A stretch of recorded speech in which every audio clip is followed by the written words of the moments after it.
you are a composer. You're becoming more and more of a composer. And I read somewhere that you, it seems different than the way you deal with a virtual organ, is you compose by hand. You don't want to compose like so many composers do today, using digital apparatus. Or is that not true? Well, you touch on a few things. First of all, the use of digital apparatus, I'm a big fan. One thing which we'll touch on eventually is the creation of the International Touring Organ, which is, for me, one of the most beautiful, sorry if it's self-flattering to say, I get a lot of guff for this online too, but I have to tell you, I feel it's one of the most beautiful uses of computing outside of life-saving. And it's an incredibly, I see it as this instrument that, through the use of technology and arguably even by today's standards, supercomputing, allows so many things to happen which would not be possible with the traditional technology of the organ as it's existed for hundreds of years, and yet it remains true to that technology. And when you have an instrument that's centuries old, you want to see it make the leap into being not only conversant with the technology of our time, but distributable through its means. And to loop back to the issue of the piano and its transportability and what Mom thought and why didn't I play the piccolo, yeah, the organ inherently has always been a site-specific instrument, and I'll just get through the gray matter of this because it'll inform a little of what follows. That, when you're a competitive pianist, like Dear Yuja or any of them, and you go to Southern California or South Korea to play a concert, you'll walk onto the stage. For that matter, when you're studying at Juilliard, it's more or less the same in any conservatory.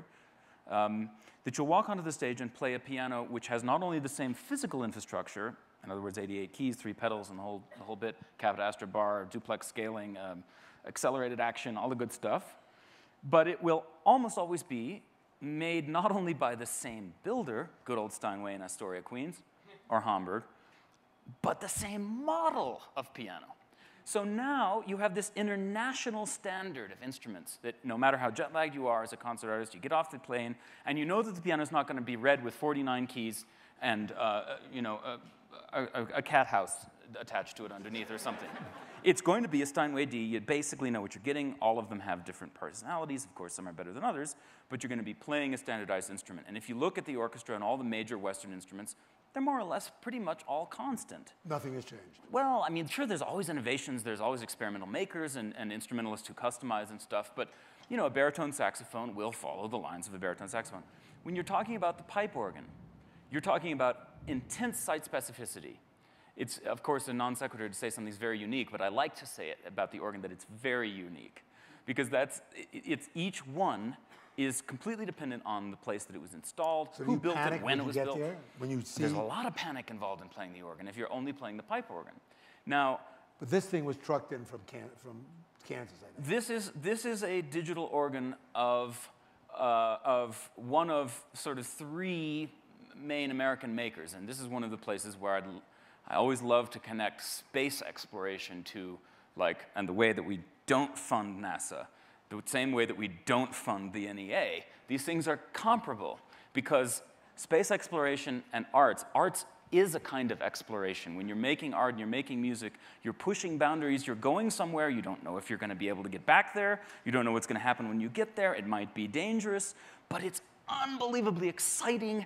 You can discover whole things that nobody ever knew, like what this is a quasar, no, there's a pulsar, and here's a star that spins around and shoots out energy, and that's why we thought there was aliens talking to us, but it's not aliens, but it might be, so we keep looking.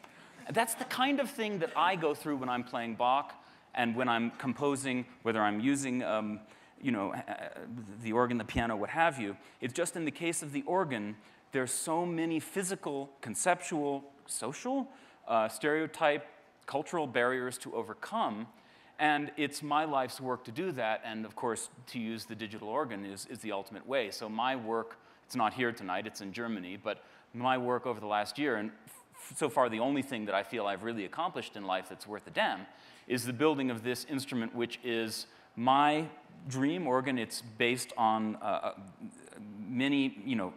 my whole life of playing organs all over the world and studying organs, designing organs, and the genius work of this little firm called Marshall & Ogletree in Needham, Massachusetts, and this who built this. 9 cabinets, 6 speakers. No, much more than that. It has technically 56 channels of audio which travel in all these proprietary cases. It has this custom-made console which uses 3 massively parallel processors to process and reproduce samples, a technology which was, by the way, first used in a commercial application by an electronic organ builder, Allen Organ Company in Macungie, Pennsylvania. Their first commercial product as a digital organ in 1971. Didn't only the your first album? No, this is just one of the stepping stones in the nerdy epic saga of the evolution of the organ. But the point I was making is that used technology, and at the time in 1971, the Sharp handheld calculator was the only other commercially available digital product.